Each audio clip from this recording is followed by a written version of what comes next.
Hola, muchos saludos. Quiero tocar ahora el tema de un pequeño país centroamericano que me parece importante, no solamente el país, sino el tema, por varias razones fundamentales. Primero que nada, vamos a hablar de Nicaragua. Es un país que yo quiero mucho, es un país que me gusta mucho, uno de los países más bellos de América Latina, lo voy a decir así, y lo digo porque he estado ahí, porque conozco toda América Latina. Pero eso es por una parte. Por otra parte, muchas veces como periodistas nos ha pasado que dejamos de lado, dejamos de cubrir Centroamérica o algún país determinado de Centroamérica por su tamaño relativo, y ahí es donde después empiezan a suceder cosas como por ejemplo cuando sucedió la salida precipitada del gobierno de Honduras, donde a los periodistas internacionales se nos fue del radar precisamente por tratarse de Honduras, entre comillas. Así es que no quiero que pase en esta ocasión con Nicaragua. Este país, dentro de unas semanas, el domingo 6 de noviembre, va a tener elecciones presidenciales. Y es consenso, y vamos a hablar de esto, es consenso, y cuando digo consenso es que lo he leído en varias partes, de que esta reelección es totalmente inconstitucional. Y bueno, vamos a hablar de varios temas para esto. Está con nosotros Antonio Lacayo. El señor Lacayo fue ministro de gobiernos anteriores. Yo diría que es abiertamente opositor al actual gobierno de Daniel Ortega, y si estoy equivocado me lo dices así. Antonio Lacayo, muchas gracias por estar con nosotros. Buenas tardes, Alberto. Opositor en el sentido de que, habiendo sido parte del gobierno de doña Violeta de Chamorro, valoramos muy en alto la democracia, y lamentablemente en este último periodo presidencial Daniel Ortega pues se ha encargado de debilitar mucho esta democracia, no llegar al punto de la dictadura. Hay que ser claro, no estamos en dictadura, pero las instituciones del Estado se han debilitado muchísimo, el Poder Judicial, el Poder Electoral, y eso nos preocupa. Bueno, a ver, dime una cosa primero. Acláranos tú si es que es verdad y por qué esta reelección, que sería la tercera consecutiva para Daniel Ortega, es inconstitucional. Bueno, hay dos razones que están en nuestra Constitución, Alberto. En el artículo 147 de la Constitución prohíbe las candidaturas de cualquier persona que esté en el ejercicio de la presidencia en el momento en que se lleva a cabo la elección, y eso pues choca con Daniel Ortega, que actualmente está en la presidencia. En otras palabras, en mi país es prohibida la reelección inmediata, y Daniel la está violando.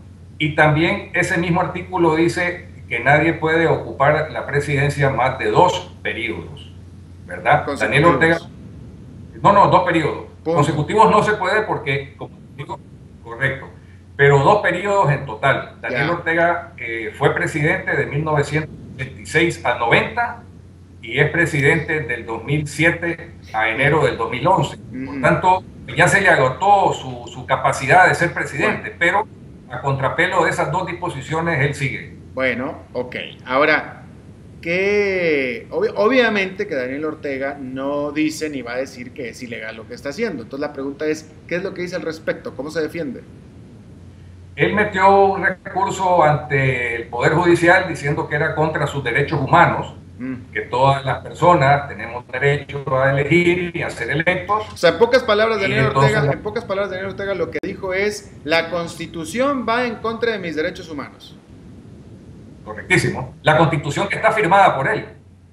Porque, claro, está firmada por él, ¿verdad? A eso le pone otro elemento aquí centroamericano, digámoslo así. Pero entonces, ok, básicamente Daniel Ortega se queja de que la Constitución que él firmó va contra sus derechos humanos.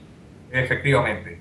Y entonces la Corte Suprema, que está integrada por personas de su partido y personas del partido de Arnoldo Alemán, su gran compañero en esto que le llamamos el pacto, pues esa Corte Suprema dijo: hombre, don Daniel Ortega tiene razón y tiene derecho, por tanto, a correr las veces que quiera correr. Pero entonces se le hizo una enmienda a la Constitución. No, la Constitución no ha sido enmendada, y si la lee un niño de 6 años, pues leerá lo mismo que te he dicho. Es decir, se prohíbe la reelección inmediata y se prohíbe que alguien esté más de 2 periodos. Pero, ¿qué que el proceso legal, es decir, porque en todos los países del mundo existe un proceso legal para, pues si no hacer una enmienda a la Constitución, sí hacer legal lo que, vaya, pues una enmienda a la Constitución. Yo no soy constitucionalista ni mucho menos, pero normalmente se hace por medio de una enmienda. Acá, ¿cuál fue el juego legal o la resolución legal que se le dio? Esa resolución de la Corte Suprema, de una sala de la Corte Suprema, la sala constitucional, que dijo que violenta los derechos humanos de Daniel Ortega.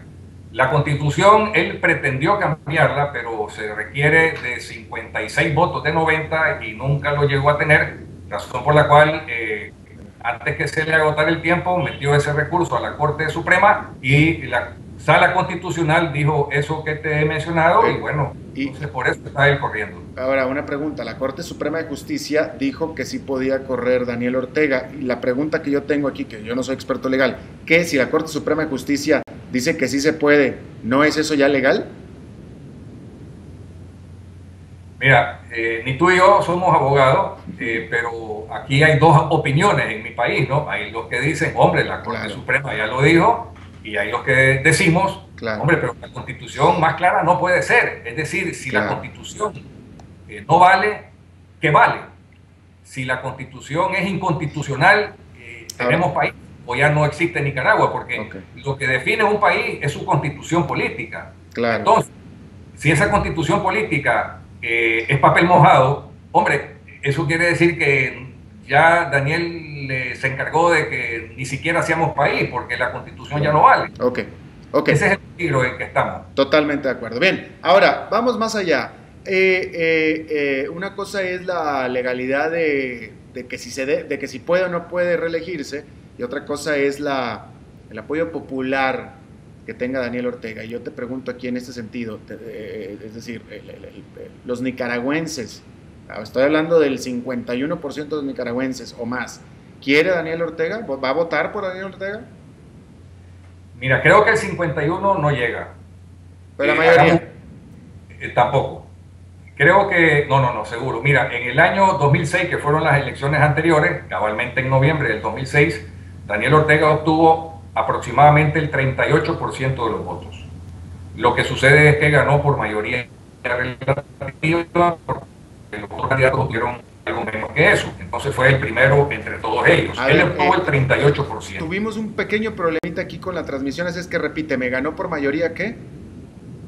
Simple, es decir, menos, es decir, mayoría relativa. Él obtuvo el 38% de los votos. Creo que con todo el apoyo de Venezuela a lo largo de estos 5 años, de Hugo Chávez hacia Daniel Ortega, que significa muchos millones de dólares en ayuda a él, porque no viene al país, no entra al presupuesto, le viene a Daniel Ortega, pues él algo de este dinero ha metido a la economía.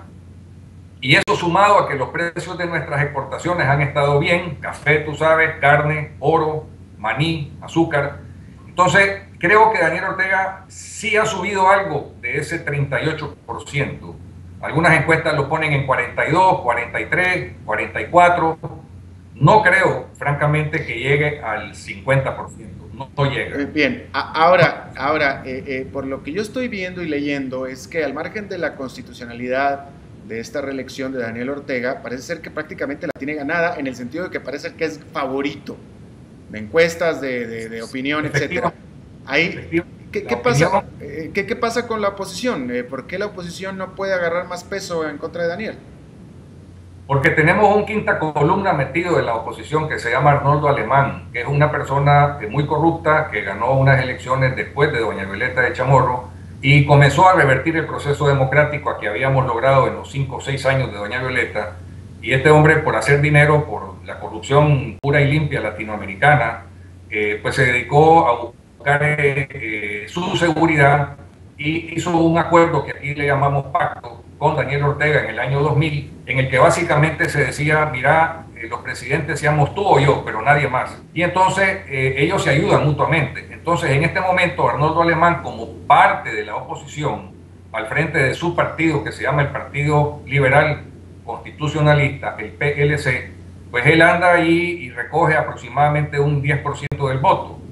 Entonces, si Ortega llega, digamos, a unos niveles de un 44, 45, esto lo que le está dejando a la verdadera oposición, que en este caso encabeza don Fabio Gadea, pues es otro 45 aproximadamente. Es decir, Alemán se encarga de restar un 10% ahí, que es oposición, pero no es oposición. Y eso nos tiene trabado, francamente. De lo contrario, si Alemán hubiera comprendido que ese tipo de cosas no contribuye a la democracia y se hubiera retirado como corresponde, don Fabio Gadea estaría, en mi opinión, teniendo aproximadamente un 55% del voto en las próximas elecciones. Pero Alemán quita un pedazo que es bien valioso y que le sirve a Daniel Ortega. Ahora, sin embargo, habrá que decir, por lo que me platicas tú, Antonio, que por lo que estoy viendo es que son la política regular como es en América Latina, ese tipo de alianzas, están en Perú, están en todas partes, ese tipo de alianzas que tú me describes, no quiere decir que sean correctas, solamente estoy diciendo que son, me parece a mí, regulares. Parte de la vida real latinoamericana, yo creo que parte también en general del mundo, ¿verdad? El problema es que esto no hace avanzar los países, quizás hace avanzar los intereses de esas personas, pero a los países no los hace avanzar. Ahora, vamos a hablar también de eso, porque justamente